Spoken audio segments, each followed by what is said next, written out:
Prosseguindo com o estudo reflexivo, sistêmico das obras de Allan Kardec do Evangelho de Jesus, nós estamos quase finalizando o módulo 7, que é o processo de desencarnação em nossas vidas. Continuaremos trabalhando o tema morte, desencarnação e vida espiritual de espíritos em condições medianas. Nós trabalharemos no nosso encontro de hoje ainda espírito em condições medianas e nos próximos 2 últimos encontros deste módulo trabalharemos espíritos felizes, aqueles que realmente realizaram o bem no limite das forças. O objetivo é refletir sobre como acontece o processo da morte, da desencarnação e da vida espiritual de pessoas em condições medianas. Vamos fazer a nossa reflexão habitual. Feche os olhos, entre em contato com você mesmo em essência, buscando sentir-se um espírito imortal, transitoriamente encarnado em um corpo físico e que deverá um dia retornar à dimensão espiritual.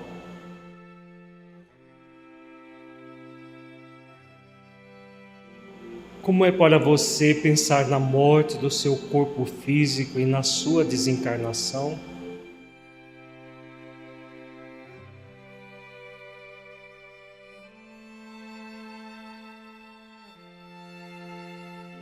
Como você sente essa realidade?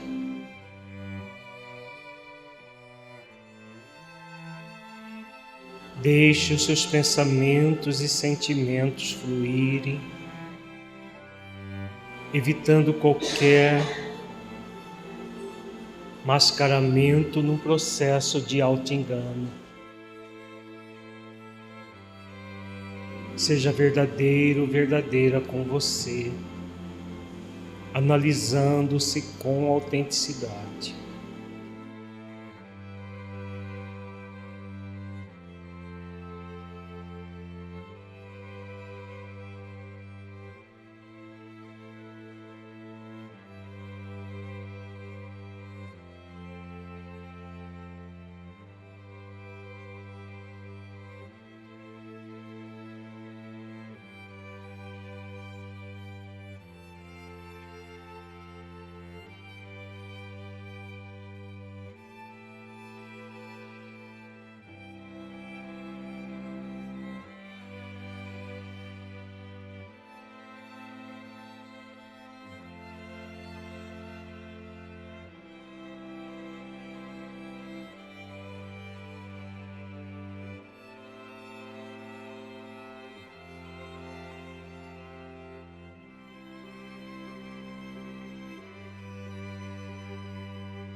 Gradualmente vamos retornando ao estado de vigília para as reflexões doutrinárias.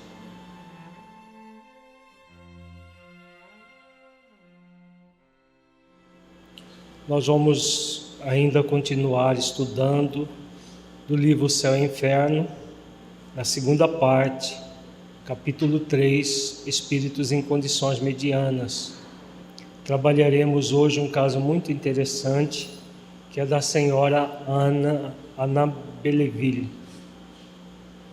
Jovem mulher, falecida aos 35 anos de idade, após cruel enfermidade, vivaz, espirituosa, dotada de inteligência rara, de meticuloso critério e eminentes qualidades morais. Esposa e mãe de família devotada, ela possuía, ao demais, uma integridade de caráter pouco comum e uma fecundidade de recursos que a trazia sempre a coberto das mais críticas eventualidades da existência. Sem guardar ressentimento das pessoas de quem poderia queixar-se, estava sempre pronta a prestar-lhes oportuno serviço. Intimamente ligados à sua pessoa desde longos anos, pudemos acompanhar todas as fases da sua existência, bem como todas as peripécias do seu fim. Proveio de um acidente a moléstia que havia de levá-la, depois de a reter 3 anos de cama, presa dos mais cruéis sofrimentos, aliás, suportados até o fim com uma coragem heróica, e a despeito dos quais a graça natural do seu espírito jamais a abandonou. Pelo relato de Kardec, a gente pode até achar estranho esse espírito de condição mediana, porque até agora as características dessa senhora são bastante positivas, né? Por que ela é caracterizada por um espírito em condição mediana e sofreu o processo da morte e com a perturbação da desencarnação? Vamos prosseguir para entender melhor o caso dela. Ela acreditava firmemente na existência da alma e na vida futura, mas pouco se preocupava com isso. Todos os seus pensamentos se relacionavam com o presente, que muito lhe importava, posto não tivesse medo da morte e fosse indiferente aos gozos materiais. A sua vida era simples e sem sacrifício. Abria mão do que não podia obter, mas possuía inato sentimento do bem e do belo, que apreciava até nas coisas mínimas. Deste parágrafo aqui, o que nós podemos tirar que já denota um certo problema? Então, o movimento dela era de acreditar na vida após a morte, na existência da alma. Mas o que ela fazia com isso?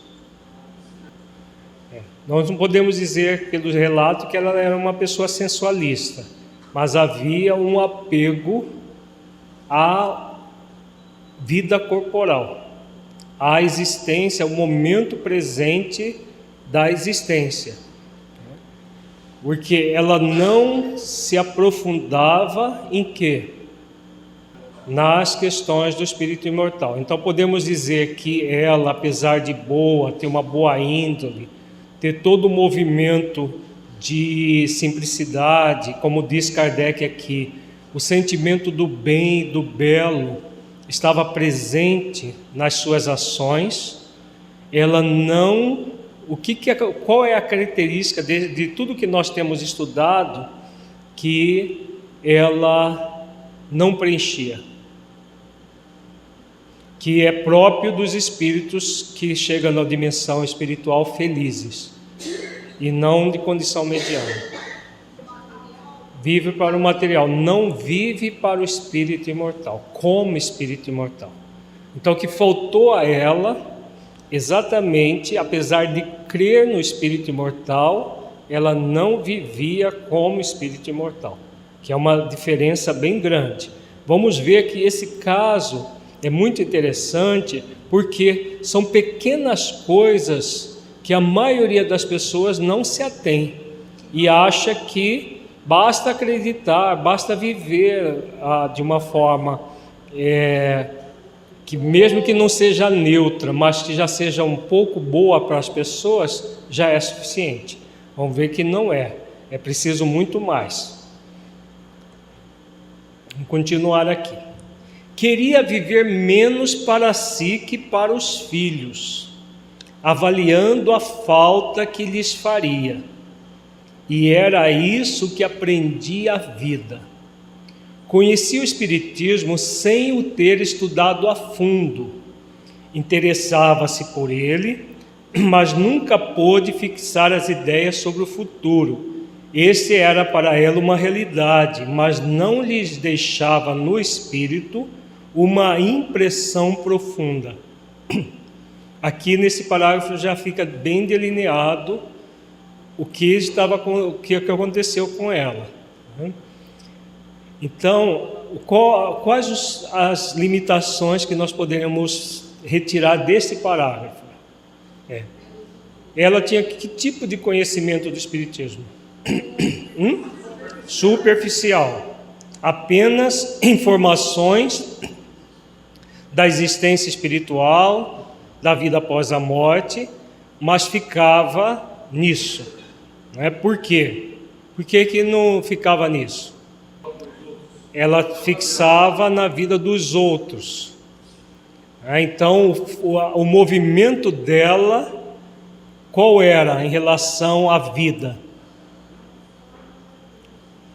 Que sentimento se chama esse que Kardec define aqui, nessa característica que ele coloca aqui na primeira linha do parágrafo? Abnegada? Não, abnegação é virtude. Virtude não faz mal ao espírito, ao contrário. Virtude faz muito bem. É outro sentimento que parece positivo, mas não é. É um sentimento mascarado do ego. Quem olha na superfície dá a impressão que esse sentimento, que isso aqui é positivo. Apego. Então o movimento dela era de apego aos filhos e não de amor profundo aos filhos. Parece, quem olha assim, ela queria viver menos para si que para os filhos. Parece positivo, não parece? Culturalmente, as pessoas até exigem das mães, de uma certa forma, essa anulação de si mesmo para viver para os filhos, que é um ledo engano. Por quê? Quando ela fez isso, o que aconteceu com ela? Ela deixou de trabalhar as questões que só ela podia trabalhar. Então, inclusive, a questão de aprofundar no conhecimento espírita, que ela manteve superficial. Então, o conhecimento superficial sem aprofundar. Então, quando nós aqui no Projeto Espiritizar propomos reflexões profundas sobre o conhecimento espírita, tem esse objetivo. O objetivo maior qual é? A promoção do espírito imortal. Como que se promove o espírito imortal? A partir do autoconhecimento, do autodomínio e da autotransformação. Isso aí é o meio, a maneira de se fazer. Mas como que se dá isso? Qual é o movimento que o espírito deve realizar, que esses movimentos falsos, mascarados do ego, esses movimentos fazem com que o espírito desfoque do mais importante e fique focado no menos importante. Que movimento que se chama isso? Auto-engano. Exatamente. Então, o movimento do auto-engano faz com que a pessoa ela fique focada na vida dos outros, mesmo que esse outro seja os filhos. Parece muito positivo, não, mas qual mãe que não é para fazer isso? Não é o que superficialmente se fala? Que mãe que não vive para os filhos? Ledo engano isso. Por quê? Por que é o ledo engano? O que Jesus fala sobre isso? Qual o preceito cristão que Jesus fala que é para ser o contrário disso? Amar ao próximo como a si mesmo. Isso inclui os filhos. a referência do próximo, do amor ao próximo, deve estar sempre centrada em si mesmo. Veja, se uma pessoa, em vez de centrar em si mesma, centra nos filhos, o que ela faz com a própria vida? Nesse movimento auto-enganoso, o que ela faz com a própria vida? Ela superficializa a própria vida para viver a vida dos filhos. E é possível viver a vida dos filhos? Ou a mãe e o pai têm como compromisso conduzir os filhos e não a viver a vida por eles?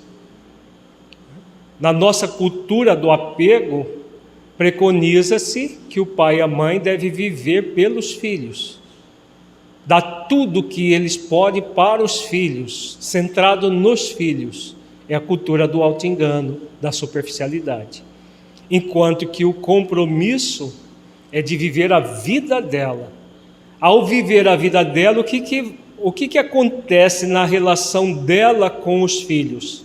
Se ela vive a vida dela, a relação se torna mais profunda, mais real, e aí o que acontece?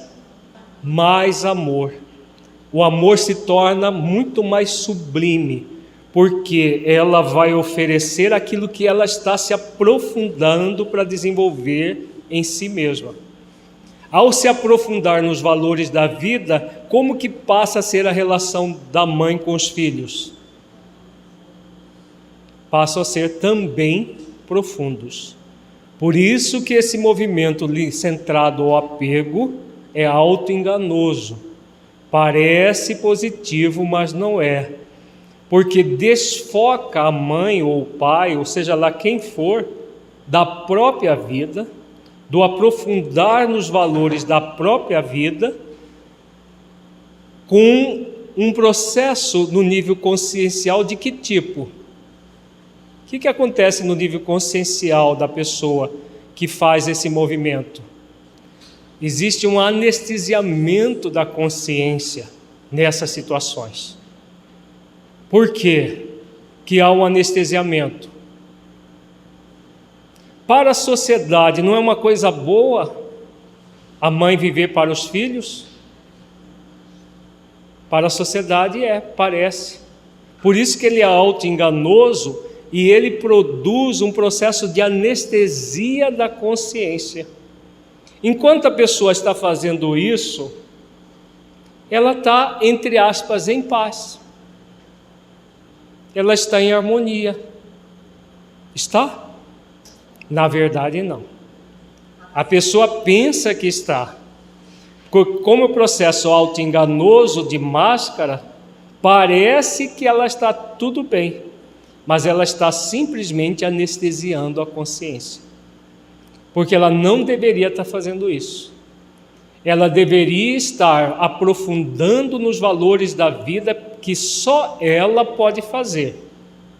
Ao mesmo tempo, colaborando com os filhos. Porque a função da mãe não é laborar pelos filhos, é colaborar. Mas como que se pode colaborar com a consciência anestesiada? Como que se pode colaborar vivendo a vida pela metade, de uma forma superficial, sem aprofundar nos valores realmente que conta na vida? Faz sentido, gente? A questão, todo mundo está acompanhando a reflexão? Veja que é uma situação muito comum. E é tão comum que as pessoas acham que é normal. Vira aquilo que a gente chama de normose. É um processo ligado a uma neurose, mas que de tanto ser feito por mães e pais e por amigos de modo geral, mas normalmente as mães e em menor escala os pais, é tão comum que as pessoas veem aquilo que é anormal como normal. E o que é normal, às vezes, como anormal. Uma mãe que aprofunda nos valores da vida e que busca fazer estudos profundos, trabalhar essas questões e que cuida no tempo certo dos filhos, é visto como anormal. por uma sociedade ainda superficializada. Então, nesse superficialismo, as pessoas vão levando as vidas, sem perceber que está acontecendo o quê? O que está acontecendo aí com essa senhora, com todas essas características positivas, mas que na hora da desencarnação não se sustentam, não a sustentam de forma total. O que está acontecendo? Lembra do caso que nós estudamos da jovem de 25 anos? O que nós estudamos naquele dia? Que existe um tempo para a realização das ações no bem, no limite das forças. Lembra que nós estudamos isso? E se nós não realizamos o bem no limite das forças dentro desse tempo, que é o tempo reencarnatório, o tempo evolutivo é o tempo de Deus, eterno. A partir do momento que nós somos criados, nós vamos ter a eternidade para evoluir. Mas a cada existência, nós reencarnamos com uma soma de atividades, de reflexões, de trabalho conosco, que é daquela existência. Quando nós ficamos no movimento auto-enganoso, superficialista em relação à vida, como essa mãe, que vivia menos para si do que para os filhos. O que está acontecendo aí, de fato? Não é uma perda do tempo reencarnatório? Veja, o processo é tão enganoso e é visto de forma positiva que a maioria das pessoas faz isso e nem se dá conta que está fazendo isso. Até os 3 anos de cama também tem a ver com uma questão que nós vamos ver daqui a pouco. O motivo pelo qual, na verdade, ela estava passando por um processo expiatório. Também consequência. Por quê? Como é um processo, esses 3 anos de cama é um processo expiatório. Expiação funciona de que forma? As expiações são taxativas e sem um mínimo de condição de minorar? Ou é possível minorar as expiações? É possível minorar, desde que nós façamos o quê? Esforços para realizar o bem no limite das forças. Quando nós fazemos aquém das forças, o que acontece? Os processos expiatórios podem vir na intensidade que deveria vir, ou pode ser até agravado, dependendo da forma como nós nos conduzimos. Um processo expiatório pode ser agravado. Todo mundo acompanhou essa reflexão? É muito importante nós refletirmos essas questões dos movimentos auto-enganosos, porque os movimentos auto-enganosos, eles são muitas vezes tão sutis e tão esperados, individual e coletivamente, como esse caso do apego aos filhos, que nós, muitas vezes, passamos anos a fio nesses movimentos, acreditando que esse movimento é bom, que nós temos que, aí literalmente temos mais que fazer isso mesmo. Fala, Márcia. Se ela estaria tentando um privilégio, como se os filhos delas fossem privilegiados nas leis divinas, pode ser que a pessoa nem se dê conta disso. É que a questão do apego é cultural. A questão a pessoa não, eu vou me apegar aos meus filhos para tentar criar um privilégio derrogando leis divinas. A pessoa não pensa isso. Na verdade, ela quer simplesmente se apegar como se ela fosse onipotente, como se ela fosse, como se sem ela os filhos vão perecer. Os filhos dela, como ela desencarnou com 35 anos, eles tinham que tipo de compromisso perante a vida? Sim, sempre conosco mesmo, né? Mas que tipo de questão que eles estavam atinente à vida deles? A orfandade. Então eles tinham no processo expiatório a orfandade, né? E o movimento dela era de apego aos filhos. Isso produziu para ela, inclusive, um problema antes da desencarnação. Fala, Elmar. A Elmar pergunta da questão quando os filhos se tornam adultos e saem de casa, pode gerar problemas como depressão na mãe, no pai? Pode. A psicologia moderna chama isso de síndrome do ninho vazio. É uma síndrome já catalogada. Por que ninho vazio? Os filhos vão saindo de casa, se casando, ou mesmo sem se casar, para ter as próprias vidas, e a casa vai ficando cada vez mais vazia. Como a mãe que vive para os filhos, o que vai acontecer? Ela vai ficando cada vez mais vazia, porque a própria vida dela passa a não ter sentido mais, porque ela vivia para os filhos e não a vida dela. Aí, ou ela muda isso, ressignifica isso, ou vai ficar cada vez mais num vazio. Ou faz como muita gente, vai comprando as casas dos vizinhos para pôr um filho em cada casa e intrometendo na vida deles até quando eles quando ela tiver bisneto perto de desencarnar, ela ainda está se intrometendo na vida dos filhos, dos netos, da nora, dos genros e tudo mais, né? Isso vai complicando cada vez mais as relações, seja naquelas que entram em depressão por causa disso, seja naquelas pessoas que acabam interferindo e não colaborando com os filhos, netos e genros, noras e tudo mais. Sim. Se o apego é só em relação aos filhos, não, é em todas as situações das relações. Nós às vezes nos apegamos aos pais, não queremos que os pais desencarnem. Às vezes estão os velhinhos lá doentes com problema e o filho lá querendo, inclusive fazendo com que as desencarnações dos pais sejam muito dolorosas, como é este caso aqui. Exatamente por uma questão que nós vamos ver daqui a pouco. Se a questão de ela saber subconscientemente que ia desencarnar poderia gerar o apego, pode até contribuir, mas como nós falamos, isso é cultural. Pergunta para as mães aqui presentes se elas não têm um certo apego ou um total apego aos seus filhos, e os próprios pais também muitas vezes, né? Então ele é muito cultural, principalmente na sociedade latina.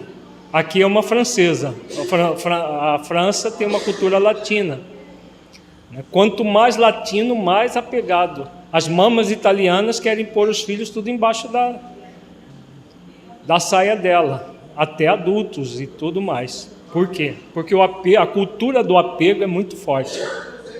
Se é um movimento de não querer sofrer, sim. Na verdade, o apego é aquela questão da falsa proteção, né? Se eu estiver junto com o filho o tempo todo, eu protejo. Protejo do quê? Do sofrimento. Se eu protejo ele do sofrimento, eu também estou me protegendo do sofrimento, porque eu não quero sofrer junto com ele. O que praticava de bom era o resultado de um impulso natural, espontâneo, sem ideia de recompensas ou de penas futuras. Vejamos que é um espírito já de uma certa, bem adiantado até. De há muito era desesperador o seu estado e iminente o desenlace, circunstância que ela própria não ignorava. Ela já sabia que iria desencarnar. Um dia, achando-se ausente o marido, sentiu-se desfalecer e compreendeu que a hora era chegada, embaciando-se-lhe a vista. A perturbação a invadia, sentindo todas as angústias da separação. Então aqui o marido estava fora, ela começou a sentir que ia desencarnar naquele momento. Vejamos o que acontece. O apego dela não era só com os filhos. Custava-lhe, contudo, a morte antes da volta do esposo. Fazendo supremo esforço sobre si mesma, murmurou: não quero morrer. Vejamos o que ela fez aqui. O que ela fez? Ela estava prestes a morrer, o marido fora, como ela tinha apego aos filhos e ao marido, não queria morrer na ausência do marido. O que ela faz? Ela movimenta a sua vontade usando o livre-arbítrio para não morrer. Vejamos o que acontece. Então sentiu-se renascer-lhe a vida e recobrou o uso pleno das suas faculdades. Quando nós imprimimos em nossa vontade, na verdade aqui é um desejo muito grande, porque é um movimento egóico, nós movimentamos a lei. Que lei? A pessoa deseja ardentemente alguma coisa e nega aquilo que está prestes a acontecer. Que lei que ela está movimentando aí? Que ela está... Lei de liberdade. Ela tem liberdade para fazer essa escolha? Tem. É claro que não é todos os casos que vai acontecer disso que aconteceu, de a pessoa recobrar, porque senão ninguém morria, né? As pessoas que morrem de medo de morrer não morriam. Era só chegar a morte, não quero, e cada vez mais a morte ia embora. Não é bem assim. Mas a pessoa que tem um magnetismo muito forte, o que ela cria aqui? Ela cria aquilo que André Luiz define no livro Obreiros de Vida Eterna, os chamados fluidos de retenção. Ela própria a retém no corpo. A maioria das vezes são os próprios parentes, amigos das pessoas que estão muito apegados a ela, que lançam os fluidos de retenção e retém a pessoa, como é o caso citado no Obreiros de Vida Eterna da senhora Adelaide, que ela era dirigente de uma organização espírita e os próprios companheiros não queriam que ela desencarnasse, ficavam oferecendo fluidos de retenção que a mantinha no corpo, artificialmente. Vejamos o que ocorre aqui. Quando o marido chegou, disse-lhe: eu ia morrer, mas quis aguardar a tua vinda, por isso que tinha algumas recomendações a fazer-te. Qual que era o movimento dela? Aqui fica mais claro. Apesar de todo esse bem, todas as características positivas, o intenso apego às coisas materiais, às coisas pueris do dia a dia. Tem muita gente assim.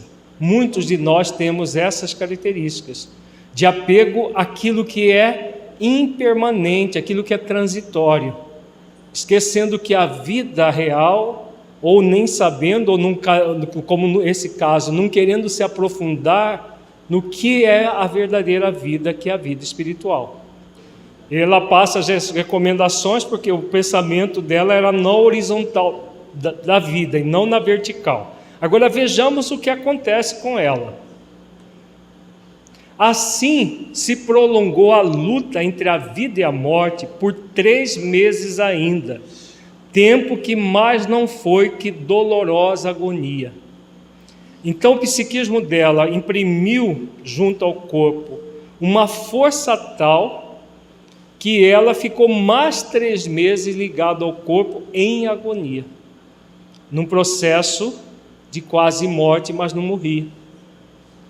Por quê? Porque ela imprimiu essa força magnética que ainda lhe restava. E aí o que acontece? Ela precisava desses 3 meses? Prolongando o sofrimento?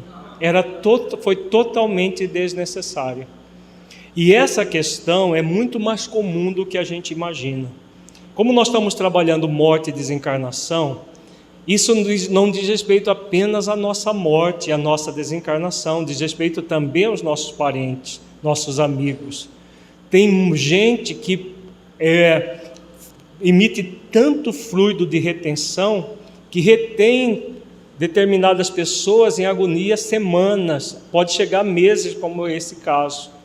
Não a própria pessoa, às vezes a própria pessoa coadjuvada com os familiares, os parentes, de um modo geral, os amigos, que tem esse movimento de apego à vida material, como se a vida material fosse a única ou a mais importante, mesmo quando a pessoa tem informações no sentido contrário. Mesmo que ela tenha informações de que a vida verdadeira é a vida espiritual, como é este caso, a pessoa se mantém artificialmente numa vida que às vezes o corpo já não oferece mais nenhuma condição para a sobrevida. Não é o caso das moratórias, porque as moratórias, como nós já vimos, é o caso em que a pessoa, antes de entrar nesse estado, recebe uma carga de fluido vital para ficar mais ou menos tempo de acordo com cada caso. No caso da pessoa que já chega nesse nível de morte iminente e que faz esse mecanismo a partir dos fluidos de retenção, elas prolongam a agonia, ou os familiares a prolongam para o seu parente, dizendo que ama, que na verdade não é amor, como nós acabamos de ver, é apego. O apego é um protótipo e um futuro amor, que é aquele processo de retenção. Pergunta, gente, até agora? Por isso que acontece alguns casos em que a pessoa está prestes a desencarnar e os parentes ficam ali rodeando igual urubu na carniça, e que às vezes a pessoa tem uma melhoria e as pessoas se descuidam, e aí nessa hora que morre, exatamente isso acontece. É muito comum. Com a dona Adelaide aconteceu isso. Ela estava ali já numa agonia, ela não conseguia mais nem entrar no corpo, tal depauperamento do corpo, e aquelas pessoas que achavam que não iam sobreviver sem ela, ali emitindo fluidos de retenção. Ela deu uma melhoradinha, as pessoas foram dormir, quando voltaram ela tinha desencarnado. Isso acontece em muitos casos quando há esses fluidos de retenção. Fala, Heitor. Excelente pergunta. O Heitor faz como diferenciar o momento o momento previsto, né, porque não é bem exato, mas previsto da morte, das questões do instinto de conservação, de que nós temos um compromisso, também pelas leis divinas, de conservar o corpo até o final da existência. Vejamos que no próprio texto fica claro isso. Ela sentiu que aquele era o momento e recusou o sentimento e a intuição que ela teve. Então, quando é um processo ligado àquilo que está previsto, a pessoa sente que ali chegou o momento realmente dela. E aí, naturalmente, ela se entrega, porque ela confia na vida, na existência da vida espiritual. Quando ela intuitivamente não sente nada disso, é sinal que, muito provavelmente, não está no momento previsto, e aí todo esforço deve ser feito para manter a vida. Essa vai gerar a diferença entre aquilo que se chama ortotanásia e eutanásia. A eutanásia é um crime perante as leis divinas. Na eutanásia, a pessoa que está moribunda é apressada a morte dessa pessoa. Não é isso que nós estamos refletindo. Jamais apressar o momento da morte ou a pessoa se descuidar totalmente e permitir que a morte venha cedo. Isso se chama eutanásia. A ortotanásia, que é um processo que está em sintonia com a lei de amor, justiça e caridade, é o processo no qual os cuidados paliativos são mantidos para uma pessoa como no caso dessa, que estava há 3 anos acamada, já em situação terminal. Hoje em dia, na época, praticamente não havia cuidado paliativo quase nenhum, fazia-se aquilo que se podia. Hoje já existem muitos cuidados que não fazem a pessoa permanecer no corpo artificialmente. Porque muitos cuidados fazem com que a pessoa permaneça no corpo artificialmente, às vezes algumas semanas. E isso só prolonga a agonia da pessoa. Então, nesses casos da ortotanásia, que tem a ver com a pergunta que o Heitor faz, como que nós vamos proceder no caso, por exemplo, de um parente que está numa situação terminal, ou nossa mesma, como que nós devemos proceder? Todos os cuidados com a pessoa devem ser feitos, e a medicina tem muitos cuidados hoje, para manter a pessoa sem dor, se for o caso, para manter a pessoa numa situação em que ela tem uma morte digna naquele momento, mas sem intervenções violentas, como levar as pessoas para a UTI, entubar, fazer massagem cardíaca em pacientes com câncer terminais, às vezes metástases em todo o corpo.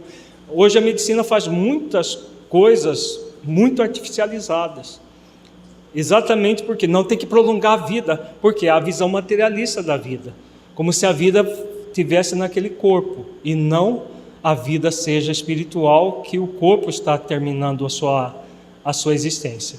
Então, voltando à questão, cuida-se daquilo que é possível, e as próprias leis biológicas vão seguindo o seu curso, com a pessoa sendo cuidada naturalmente, e isso se chama ortotanásia.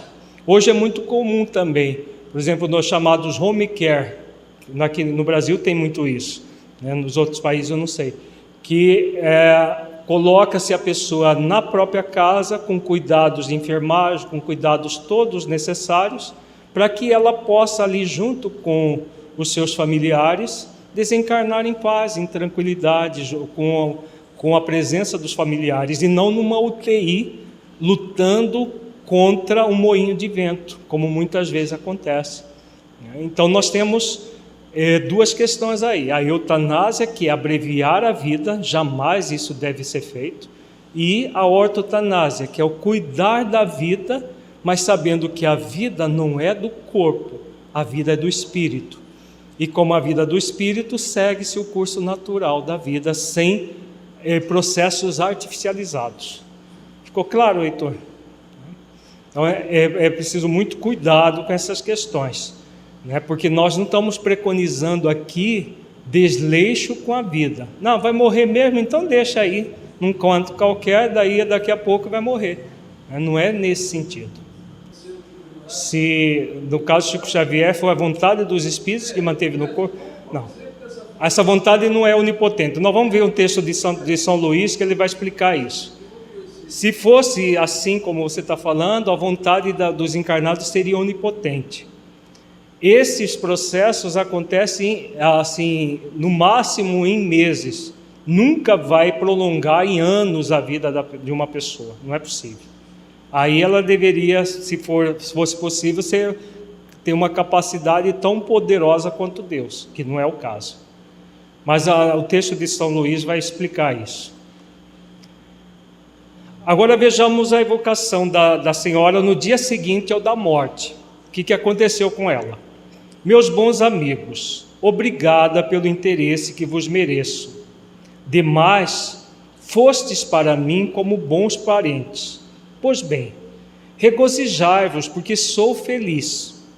Confortai meu pobre marido e velai por meus filhos. Eu segui logo para junto deles depois que desencarnei. O que aconteceu aqui? Não é obsessão, nesse caso não. O apego foi tão forte que assim que ela desencarnou, ela já estava pensando nos filhos, ela já foi cuidar dos filhos. Nem esperou cuidar de si, ela já estava cuidando dos filhos, devido ao apego.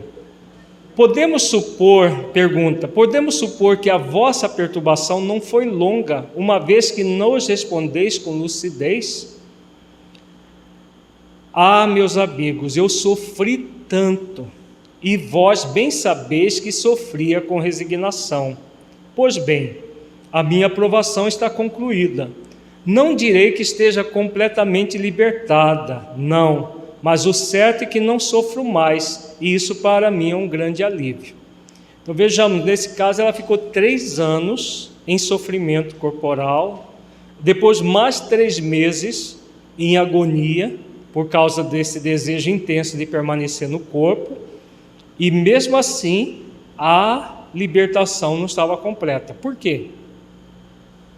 Apesar dela falar que está feliz, por causa do apego. Veja, uma única questão, no caso dessa senhora, que era o apego, gerou todo esse estado ainda de sofrimento, que ela não havia libertado ainda. 3 meses de sofrimento desnecessário e mais ainda não a completa libertação, apesar da bondade natural e tudo mais que nós vimos. Desta feita, estou radicalmente curada, porém preciso ainda do auxílio das vossas preces, para vir mais tarde colaborar convosco. Aqui ela fala das bênçãos da prece intercessória, que ela recebia dos companheiros da Sociedade Espírita de Paris, que ela frequentava esporadicamente, pelo que depreende-se do caso. Qual poderia ser a causa dos vossos longos sofrimentos? Um passado terrível, meu amigo.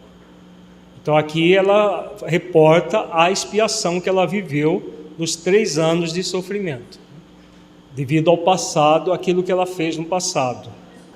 Se um dia dela sabia, às vezes o espírito já sabe quando está encarnado, não precisa desencarnar para ele saber o passado e as causas do sofrimento dele no presente.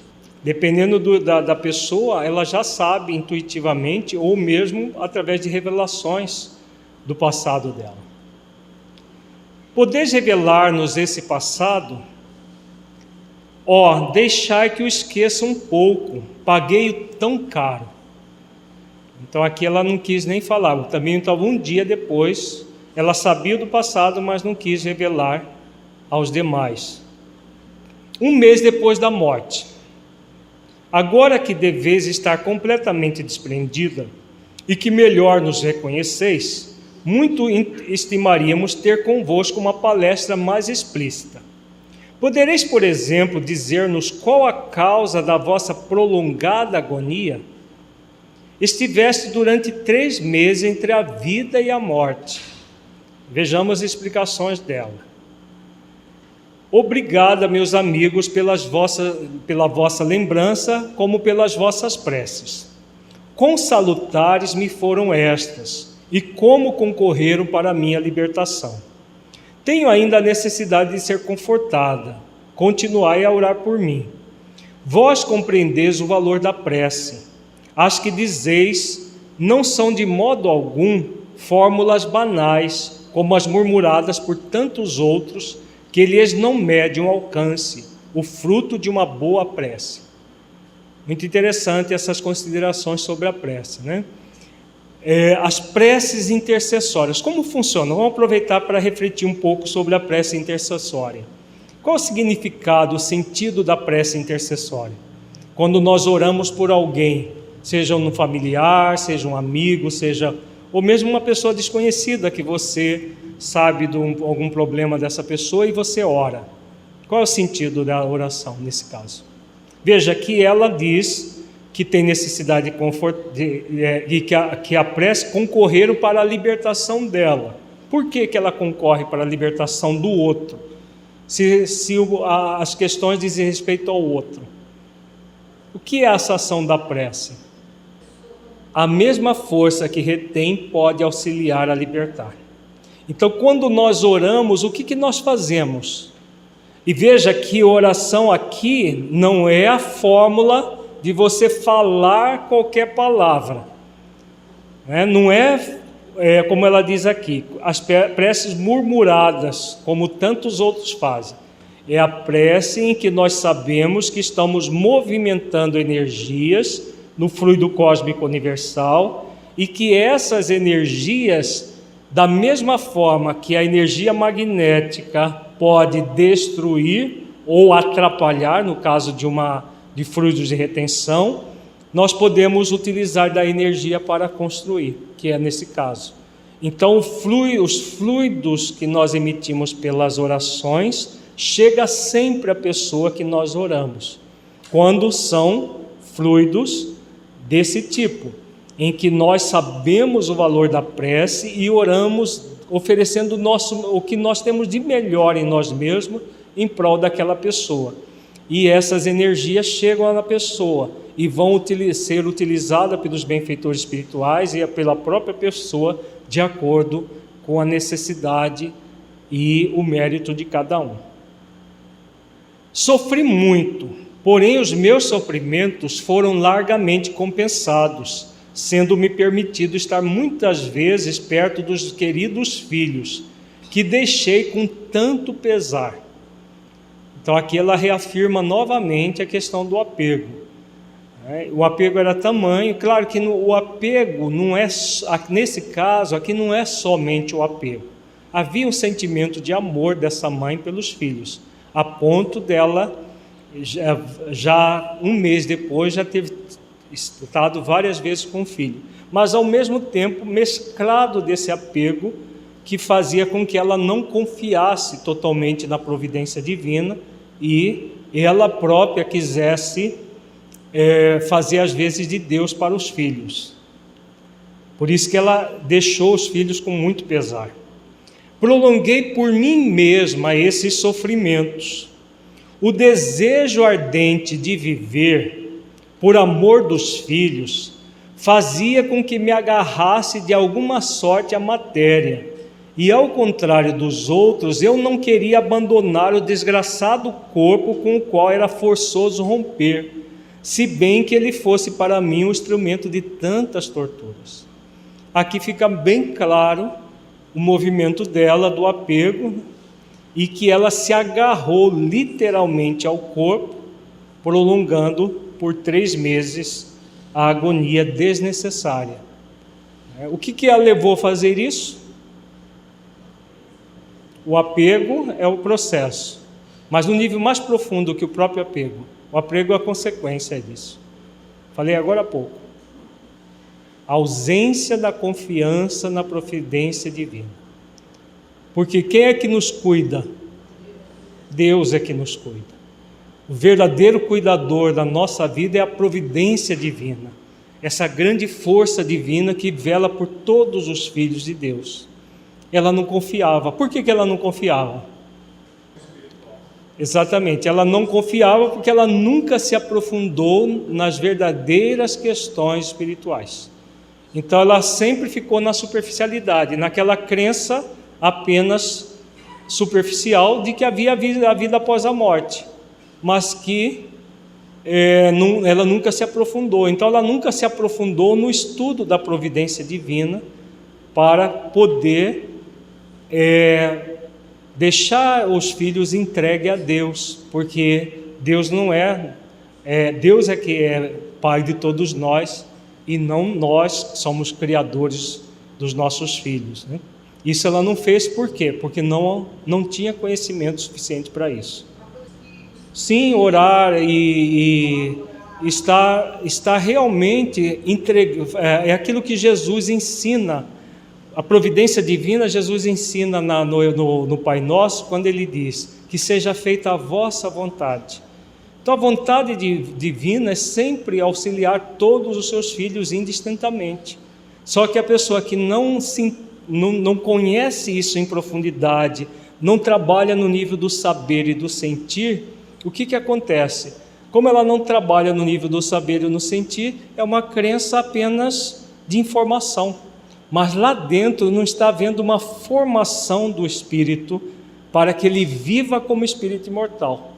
Esse é o grande problema dessa senhora. Apesar de muitas qualidades que nós mesmos aqui gostaríamos de ter, ela não se deu ao esforço de conhecer profundamente as próprias leis divinas. E aí não tinha como realmente viver de uma forma mais espiritual. Eis aí a razão da minha longa agonia. Quanto à moléstia e aos padecimentos decorrentes, era expiação do passado, uma dívida a mais que paguei. Ah, meus bons amigos, se eu vos tivesse ouvido, quanta mudança na minha vida atual. O que ela lamenta aqui, gente? A perda de tempo. De que ela está falando aqui? Ela frequentou a Sociedade Espírita de Paris. E como é que ela frequentava? Por curiosidade, só para saber como que era. E nunca se aprofundou nos conhecimentos, nas orientações de Allan Kardec e de outros da sociedade. Por isso que ela diz: ah, meus bons amigos, se eu vos tivesse ouvido, quanta mudança na minha vida. Vamos trazer isso agora para o nosso projeto Espiritizar, gente. Nós temos tido muitas orientações dos mentores do projeto Espiritizar. Nós podemos nos negar a aprofundar nas orientações deles? Podemos? Claro que podemos, né? Porque existe a lei divina da liberdade. Agora, devemos fazer? Se não quisermos fazer lamentações como essas, é muito bom que nós aprofundemos. Não apenas do projeto Espiritizar, mas da própria doutrina. Nós falamos do projeto Espiritizar porque ele nos mostra de uma forma muito clara o como agir. Pega todos os conhecimentos espíritas existentes, ou do que tem no Evangelho, e traz muito claro e próximo de nós. Então, muito se pedirá a quem muito foi dado, né? A nossa consciência vai nos pedir muito mais do que essa senhora pediu. A consciência dessa senhora pediu para ela. Porque nós temos hoje mais de 150 anos de evolução da doutrina. Aqui a doutrina estava nascendo. A Sociedade Espírita de Paris devia ter alguns anos só de existência. E mesmo assim já pesou para ela não se aprofundar. Imagina quanto pode pesar para nós não nos aprofundarmos nos conhecimentos espíritas. Faz sentido, gente?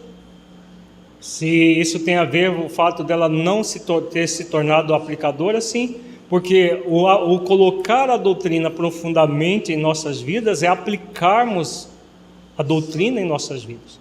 Não é sair por aí falando para os outros. Isso faz parte do processo, mas o principal, seja para os catalisadores, para os propagadores, é aplicar a doutrina na própria vida. É isso que a nossa consciência vai pedir contas. Não é quantas palestras você fez, quantas pessoas você falou isso ou aquilo. É o que aconteceu dentro de você nas atividades que você realizou perante a sua própria vida. Que alívio experimentaria nos últimos momentos e quão fácil teria sido a separação, se em vez de a contrariar eu me tivesse abandonado confiadamente à vontade de Deus, a corrente que me arrastava, mas em lugar de volver aos olhos ao futuro que me aguardava, eu apenas via o presente que ia deixar. Então aqui ela faz a lamentação, né, que nós já refletimos. Ela não confiou na vontade e na providência divina, e aí ficou focada naquele momento presente fugidio que é transitório na vida de todos nós. Quando houver de voltar à terra, serei espírita, vou-lo afirmo. Que ciência sublime!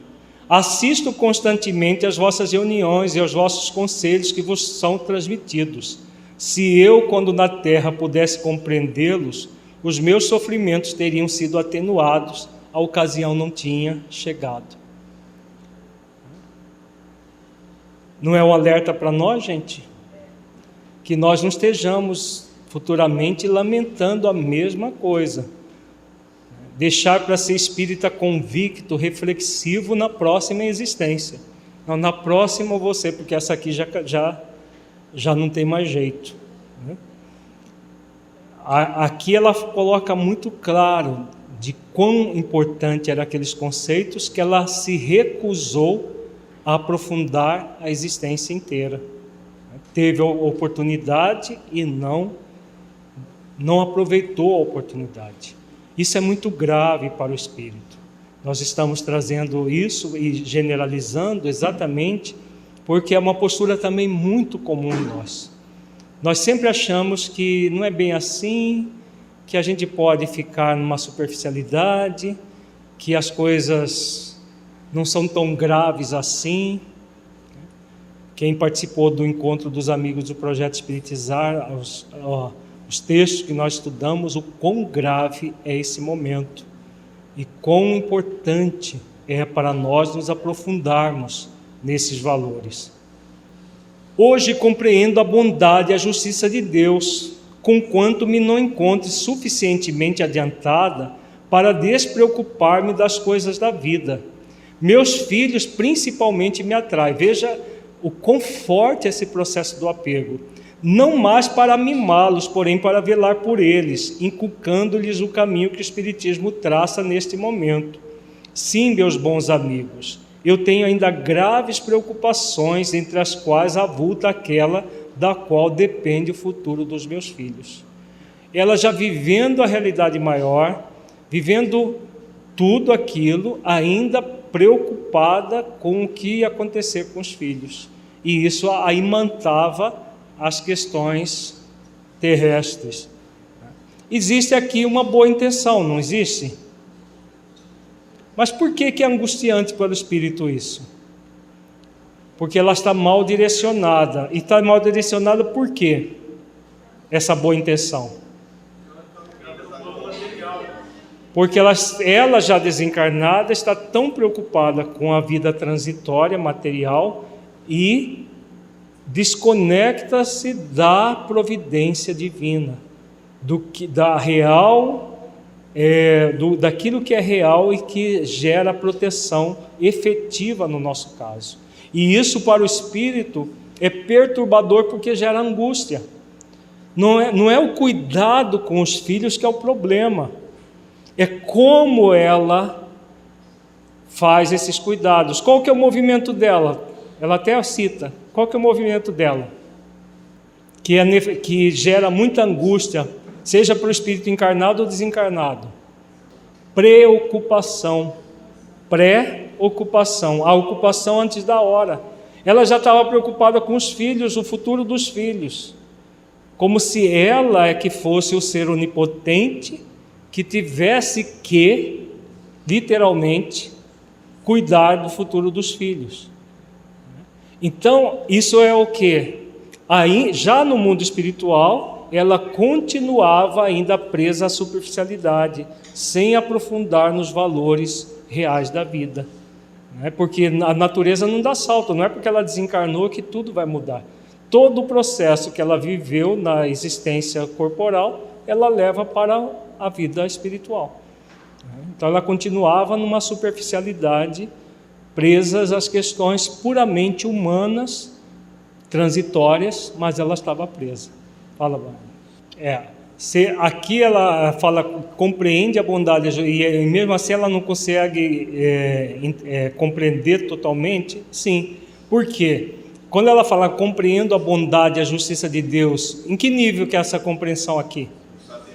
Somente do saber. Ela não sente isso profundamente, porque se ela sentisse, ela não ficava preocupada das coisas da vida corporal. Ela cuidaria dos filhos, os visitando, como os espíritos superiores fazem conosco. Alguém imagina um espírito superior, tipo Joana de Ângeles? Nossa, eu estou desesperada porque aquele meu filho espiritual está indo para um caminho que eu... Alguém imagina isso com um espírito como Joana de Ângeles? Agora, ela se ocupa de nós? Aqueles que são dos filhos dela? Se ocupa. Ela se ocupa de grande parte da humanidade, porque ela é uma benfeitora da humanidade inteira. Agora, ela se ocupa, não se preocupa. Por quê? Porque isso é próprio para espíritos superiores, espíritos felizes. O espírito ainda em evolução, que não aprofundou nos valores da vida, vai ter essas questões puramente humanas, como é o caso aqui. Se além do anjo de guarda existe o espírito protetor da família, pode ter. Às vezes um anjo de guarda assume a proteção da família inteira. Podeis ministrar-nos quaisquer informações sobre o passado que deplorais? Ah, meus bons amigos, estou pronta a confessar-me. Eu tinha desprezado o sofrimento alheio, vendo indiferente os sofrimentos da minha mãe, a quem chamava doente imaginária. Por não vê-la de cama, supunha que não sofresse e zombava dos seus queixumes. Eis como Deus castiga. Então vejamos, ela além do passado, de outra existência, tinha um passado em relação à mãe, né, que ela chamava de doente imaginária. Quando ela fala eis como Deus castiga, de que ela está se referindo? Vejamos que o século XIX está cheio daquela linguagem ligadas às penas de Deus castigar, Deus punir. Mas o que ela está falando aqui? Da lei de causa e efeito, lei de responsabilidade, que faz com que a pessoa, a própria consciência dela, faz com que ela veja que aquilo que ela fez foi equivocado e pede reabilitação. A própria consciência pede reabilitação. Como no livro mais recente do Projeto Espiritizar, tem uma questão muito interessante que fala sobre a lei da atração, como que funciona isso. Todas as vezes que nós reencarnamos, nós temos um período de tempo para realizar as ações pelo amor. A questão, o Saulo já até decorou a questão 47, do livro Sexualidade e Saúde Espiritual.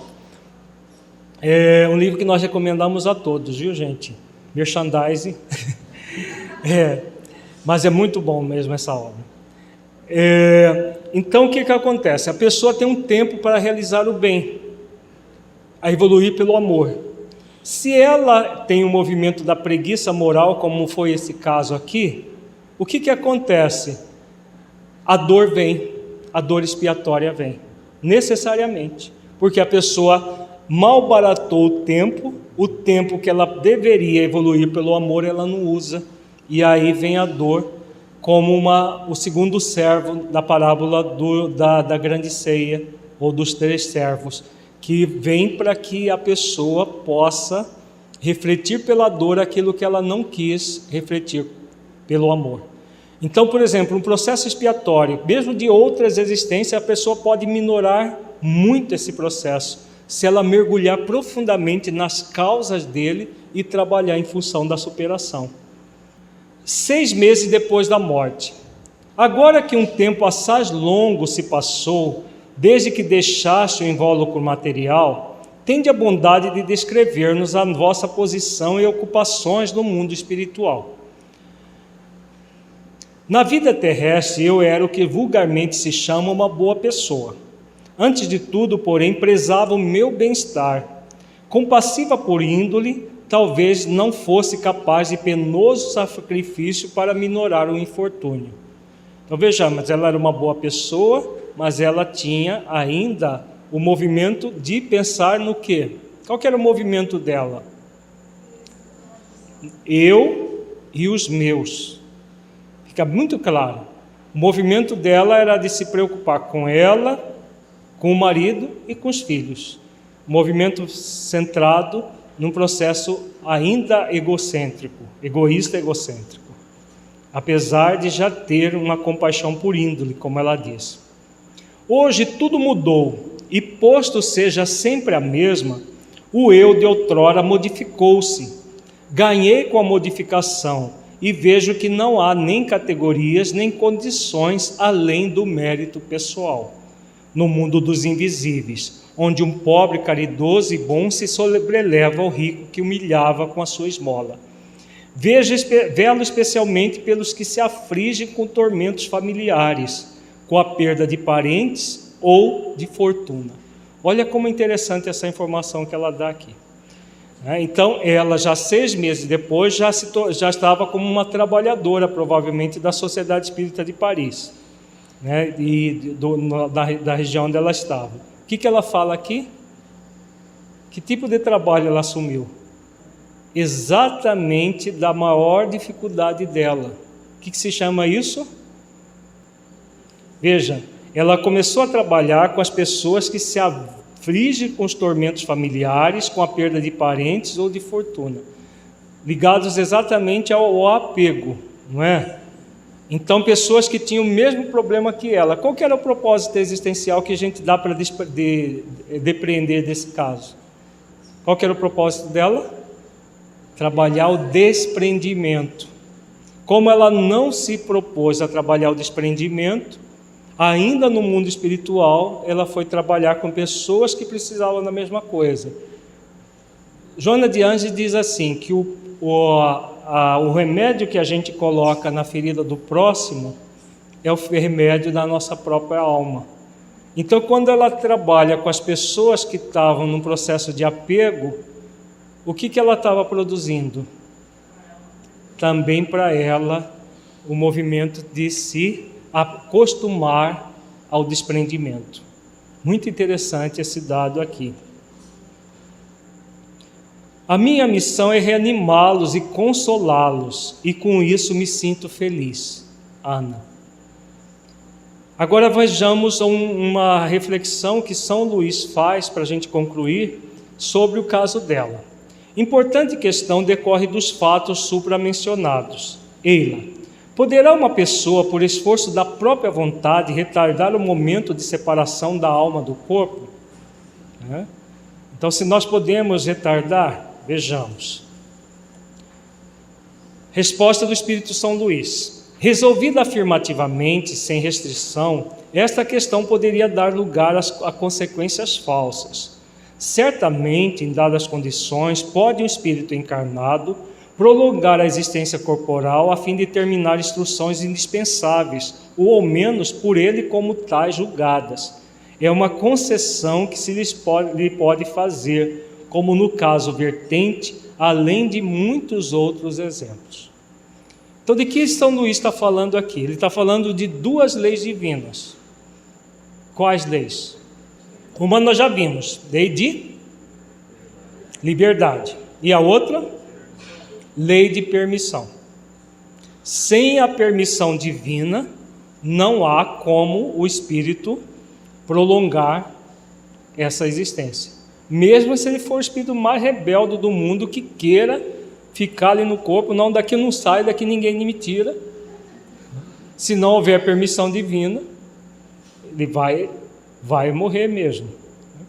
Então, a lei de permissão, então uma concessão, como ele diz aqui, por uma necessidade, ou que o próprio espírito acha que é uma necessidade, como esse caso. No caso dela não havia necessidade, mas como ela estava tão apegada à questão dos filhos e do marido, ela prolongou a agonia dela 3 meses. Essa dilação de vida não pode, porém, deixar de ser breve, visto que é defesa ao homem inverter a ordem das leis naturais, bem como retornar de modo próprio à vida, desde que ela tenha atingido o seu termo. É uma sustação momentânea apenas. Preciso é, no entanto, que da possibilidade do fato não se conclua a sua generalidade, tampouco que dependa de cada qual prolongar por este modo a sua existência. Então, mesmo no caso que há prolongamento, existe uma permissão para aprendizado dos envolvidos. Porque sempre a lei de permissão sempre trabalha em função do quê para o espírito? Do mérito, não necessariamente, do aprendizado. Deus permite que haja situações para aprendizado de todos os envolvidos, como é o caso de Adelaide Câmara, citada no livro Obreiros da Vida Eterna, de André Luiz. Então, é sempre momentâneo, como nós falamos. Esse caso aqui é diferente das moratórias pré-agendadas, pré-decididas, que aí há todo um processo completamente diferente deste aqui. Como provação para o espírito ou no interesse de missão a concluir, os órgãos depauperados podem receber um suplemento de fluido vital que lhes permita prolongar de alguns instantes a manifestação material do pensamento. Esses casos são excepcionais e não fazem regra. Então fique muito claro, ninguém vai ficar driblando a morte assim, achando que na hora que chegar o tempo eu escapulo dela. Não tem como, né? Em alguns casos que isso vai ser possível, e nem sempre vai ser bom para a pessoa, né? Como foi o caso aqui. Tampouco se deve ver nesse fato uma derrogação de Deus à imutabilidade das suas leis, mas apenas uma consequência do livre-arbítrio da alma, que no momento extremo tem consciência de sua missão e quer, a despeito da morte, concluir o que não pôde até então. Então, lei de liberdade, lei de permissão, em conjunto, permite que esse fenômeno ocorra.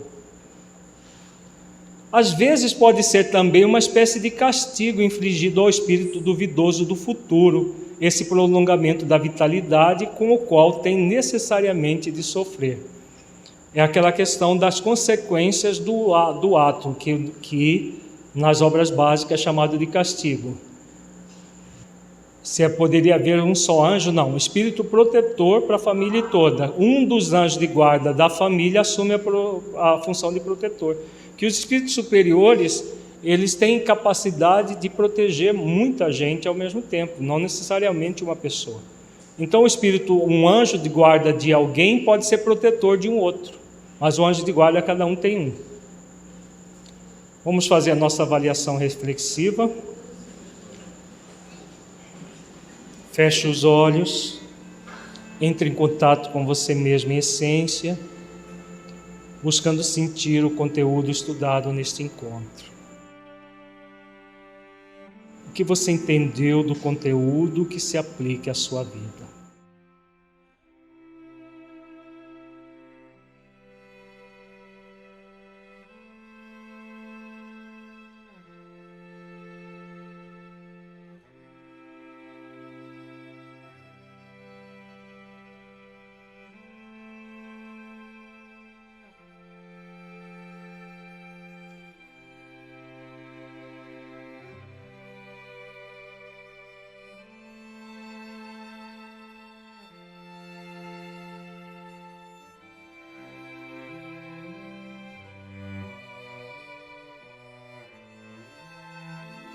O conteúdo estudado mudou a forma como você entende o processo da morte e da desencarnação? Caso positivo, que mudança foi essa?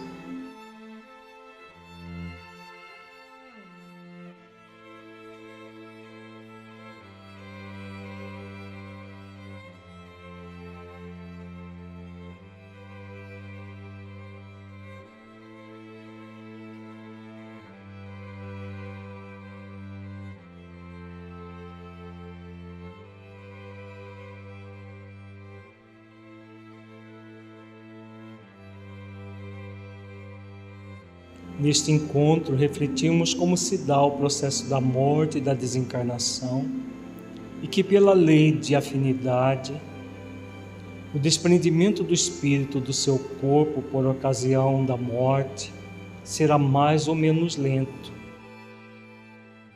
dependendo do nível de apego que ele traz dentro de si. Quanto mais apego, mais demorado será o processo.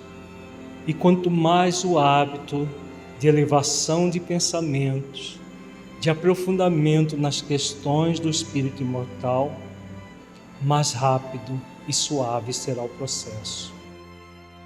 Como você se sente em relação a essa questão? Você tem buscado trabalhar o desprendimento das coisas materiais da vida, o desprendimento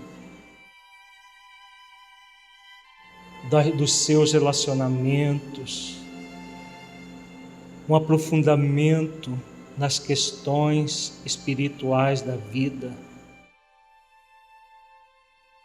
trabalhando de forma consciente com as leis divinas na sua consciência, para uma prática das virtudes? Avalie-se nessa questão. Observe como você está hoje. Você está melhor do que estava há 1 ano atrás, há 2 anos, há 5 anos? Se você se observa melhor, que bom. Analise que ações você pode realizar para melhorar mais ainda. Se você se percebe estagnado nessa autoavaliação, analise que ações você pode realizar para superar esse estado de estagnação.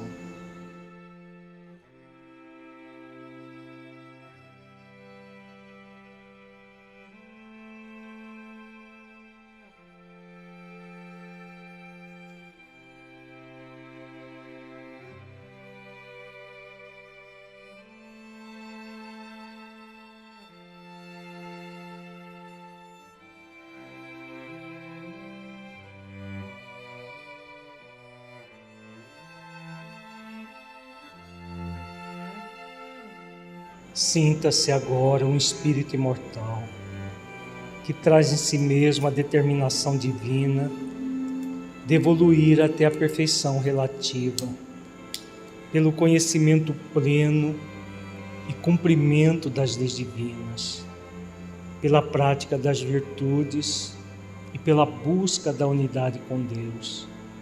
Mergulhe profundamente nessa verdade espiritual. Sinta, veja-se cumprindo as leis divinas, desenvolvendo todas as virtudes essenciais da vida ao longo do tempo, sentindo plenamente o objetivo pelo qual você está tendo a vida do corpo, dádiva para que você conquiste a perfeição.